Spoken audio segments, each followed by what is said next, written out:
Welcome to my new manga series, Is It Overrated or Is It Underrated?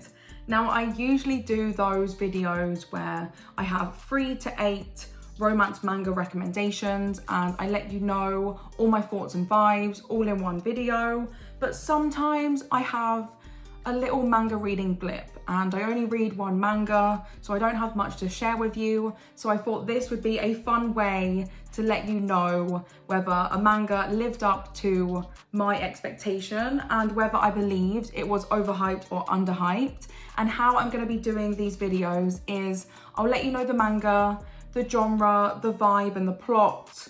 Then I'll give you an overall rating that I found from 3 different websites. And at the end, I'll let you know whether I believed it deserves a higher or lower rating. And in between that, I'll let you know what I loved and disliked, etc. And the first manga of this series is Let's Do It Already. I finally read it, people. Finally. I mean, this has been on my TBR for so freaking long, and you guys, nearly every video I get at least one person say, have you read Let's Do It Already yet? And now I have. And I feel like I'm so expressive that you're gonna know my vibe throughout. You're gonna know what I'm gonna say at the end of this video, but I can't help it. This girl, I like to move. So Let's Do It Already is by Aki Kusaka. This is a shoujo and a school life romantic comedy. There's 9 volumes out and it's completed. However, there's only 4 official English publications of this manga, and the 5th volume is coming out this June. So you'll either have 9 volumes or at least half of the story ready for you to read out there. Now, this is a very fluffy and over-the-top romance between 2 teenagers who have fallen in love, and their relationship is tested from the get-go. Like, they have to go through a lot of give and take throughout this relationship. You need to go into this knowing it's ridiculous and every action is an overreaction. Our lovebirds are Yuuri and Keiichiro, is it? No, it's not. Why did I call him that? It is Keiichiro. So we have Yuuri, who is that bold, expressive, outgoing individual. She's got piercings, she wears fashionable clothes, she wears a bit of makeup, etc. On the other hand, we have Keiichiro, he's known as a tsundere. And I apologize if I'm not pronouncing that right. I'll pop it up on the screen here. But this is someone who is known to being harsh, they're quite cold. However, when it comes to their love interest, they're a bit more soft and they show a bit more of their affectionate side. And that is him to a freaking T. Now, these two, they fall in love because they take the same route to school. She goes to an all-girls school, he goes to an all-boys school. So they've only ever interacted on their journey to school, but they're obsessed with each other. They both admit, I love you, I want to be with you. He's like, me too, I need you in my life. She's so excited by their profession of love. She pounces on him, ready to hug and kiss him, but he's like, no, no, no, no, back up. She finds out that he's actually from a very prestigious family. I think his family are like a line of prime ministers, and there's a lot of rules and regulations and traditions to his family. And the rule is that he's not allowed any sexual relations with anyone until he's 18 years old. Whereas she is like, no rules in sight. I want to touch and feel you and show my love for you. So they have this conflict of interest right from the get-go, and it basically follows them and their relationship and whether they can make it to his 18th birthday. It is a quick burn in regards to they start going out and confess their love first chapter. But I would call this a slow burn romance because of all of the rules and regulations that their romance ends up having. Let me go over the ratings. So on the site that I read manga on, it was rated an 8.4. Then on AniList, it had an average score of 73%. And then on Goodreads, it got a 3.8 out of 5 for the first volume. So going into what I liked and disliked, I was very hesitant to pick this manga up because I saw a lot of reviews and commenters saying that they didn't like Yuuri because she doesn't respect Keiichiro's boundaries and his traditions. So I was a bit put off her even before I started the manga, but no. I think all of those people did not read this manga. They read the first volume or maybe the first couple of chapters, but they did not read this story because that could not be further from the truth. My main love of this series is freaking Yuuri. She is a G. She is amazing. She is up there with the top shoujo school life girlies. She gets branded as this crazy obsessed girl who only cares about intimacy, and that could not be further from the truth. She is so kind-hearted and so loving. She really, really cares about Keiichiro and his happiness outside of the traditions. She's constantly being like, what do you want? Not what does your tradition want? Are you happy? You need to communicate with me. What makes you this? What makes you that? Like, she is so invested in making him happy. This girl will do anything to spend 5 minutes with this guy because this guy has so many rules. He's like, we can only talk on the phone for an hour. He's like, we can only see each other at the weekend. I can't see you for 2 weeks. I can't do this, I can't do that. There's so many rules, and she is desperate for any amount of affection. And this is the point here. I went into this thinking she is sex obsessed. Like, that is the vibe this story gives you. My friend, it is not that at all. She just wants affection. She wants a handhold. She wants a hug. She obviously wants to kiss, etc. But there's so much more to the relationship that she's missing out on. And I feel she gets a bad rep. Whereas actually, if you read the manga, she's insanely loving. She really puts him first a lot of the time. She's so expressive and just hilarious. I have laughed so much reading her facial expressions and when she gets hot-headed and angry. This girl gives the best advice when she's not in Delulu land, because there's so many situations where she imagines a scenario of Keiichiro asking her something romantic or doing something romantic to her, and she's completely, that's never going to happen. So sometimes her head is in fairyland, but when it's out of fairyland and she's got a serious head on, this girl has no fault, I'm telling you. I feel like there is one moment in the manga series where she does push the boundaries and it's a bit like, girl, check yourself. And it's when he's changing in the dressing rooms, she tries to go in there, etc. That was the only uncomfortable moment I found throughout this entire manga. Now, Keiichiro, I loved when he showed his soft side. I mean, this guy is very harsh at times. You could say that. He seems like he doesn't care, but actually he really does care. But this boy has never had friends, any other relationship outside of his very intimate family. He's always had bodyguards. Even his family relationship is quite strained.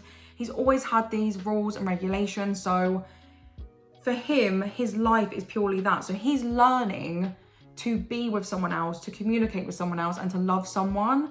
So we have to give him some slack. And at the beginning, he really admits that he doesn't believe in the tradition of waiting until I'm 18 years old, but he's using that as an excuse to rein himself in so he can learn and show his love to Yuuri in a really respectful way and to kind of hold himself back. So he only does stuff to her or is intimate when, like, he feels like he's worthy of her, if that makes sense. Like, he wants to be his best self. And when I found this out, my view of him and his situation completely did a 180. He is so freaking cute and dorky. He like gives her a notebook with loads of questions in. He's like, you answer the questions in there and you give me the notebook back. Because he has loads of rules about phone calls. Like, he didn't even have a mobile phone at the beginning of this manga. And then when he does, he's like, we can talk for 1 hour a day. This is what Yuuri is dealing with. I don't think people understand, like, the amount of time these two have together is so limited, so freaking limited. And when he puts all of these extra rules on, it can get really frustrating. But the notebook was so freaking cute. And he does step out of the box. Like, there's a situation where he has fireworks for her. He does, he's learning. And I loved watching him grow throughout this series. A top tier thing about this manga is the reactions. Oh my goodness, it's so over the top. This is why we can't take much of this seriously. This is a comedy. Everything is times 100 in terms of how these two react. It's ridiculous and hilarious, and I absolutely loved it. I loved the tension of these two building up. So I am someone that literally will be like, kiss already, come on. Whereas in this manga, I was blushing, giggling, kicking my feet when their hands grazed. Like literally when there was any little touch, I was like, I was so happy for these two. And the blushing of both of them, but mainly Keiichiro. He's a blusher, and if you know me, you know I love the blush. The last two things that I loved was her best friend. She's an absolute wing woman. I love it when a manga has that best friend who says it how it is and always has the female lead's back. Then lastly, it's how similar Yuuri and Keiichiro are. They both have different types of love language, but they're both so obsessed with each other to an equal degree. They just show it very differently. They can both be idiots. Oh my God, the miscommunication, like seriously, they're idiots at times, but their cuteness and obsessiveness with each other, it makes me forgive all of their idiot moments throughout this manga. Now that actually leads us nicely to what I didn't like. And one of the things was the miscommunication. It got to a point where I was like, just speak, use your words, and just tell each other how you feel. And I had this with both characters, but really, Keiichiro, come on. This guy, I thought he was growing, and his character development was shifting, and then he would take 2 steps back, and his communication would go out the window. But thank God, Yuuri picked up the pieces here, and this girl puts in 150% of effort. Also, the plot got a bit repetitive, definitely with the traditions, and yeah, you felt like the story was progressing, but then it would take a step back. That was a bit annoying. Also, regarding the repetitive plot, I think people got really, really annoyed with the male lead because he puts all of these rules in place. She tries to do everything in her power to spend time with him, and then he kind of shuts her down, and she puts in all of the work. She changes a lot for him, but he is trying to change, and I think I can give him a pass because of who he is and how he's grown up. Like I said earlier, like, he's had no friends, this has been his life forever, and this is the first time he's really opening up to someone, so it's gonna take a lot for him to change. And Yuuri is the perfect woman and girl for him because she's like, she's taken on the challenge and she will do anything for him. I know some people will think that their relationship might be toxic. The only thing that I really didn't like that he did throughout the story was when she had a convenience store job next to his tutoring so she could see him more, and then he got jealous of all the guys at the convenience store, so he made her get a job at his house as a maid, but then he was hardly there anyway.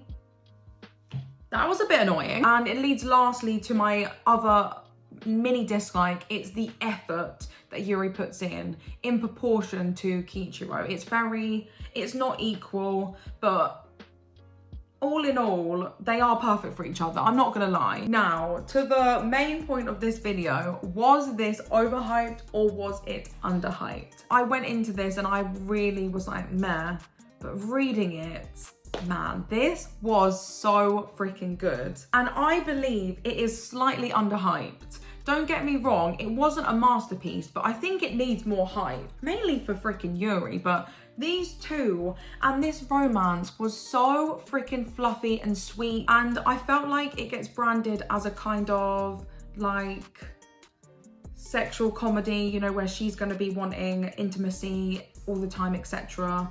And that can be branded as a bit of a lewd topic. But no, I believe it's further, that couldn't be further from the truth, because she just wants any physical contact, spending time with him, holding his hand, hugging, yes, kissing and more, but there's so much more to what she wants out of the relationship than just that lewd stuff. This is about two people from different worlds, making room for each other, putting in effort for each other's wants and needs, whilst also respecting boundaries and traditions.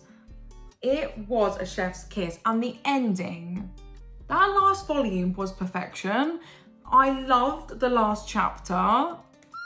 if you're looking for that fluffy school life romantic comedy, I highly recommend you give this a go, and please do give it a chance. Read past that first volume because it gets better and better. I think I didn't really gel well with the 5th volume. I think that was the only volume I was like, meh. And like I said, it's a bit repetitive, but it's so worth pushing through to the end. I absolutely loved it. It's a solid 4 out of 5 story. So that's why it needs a little bit more hype. Please do read this, and if you've already read it, do you agree with my opinions? What did you think of the story? Do you think Yuuri gets too much hate? What did you think of Keiichiro's rules and traditions? And if you haven't read this, are you planning to read it? Do let me know, and let me know if you have any recommendations as always. I'm gonna leave you here now, guys. I hope you enjoyed today's video, and I hope to see you in the next one. Bye.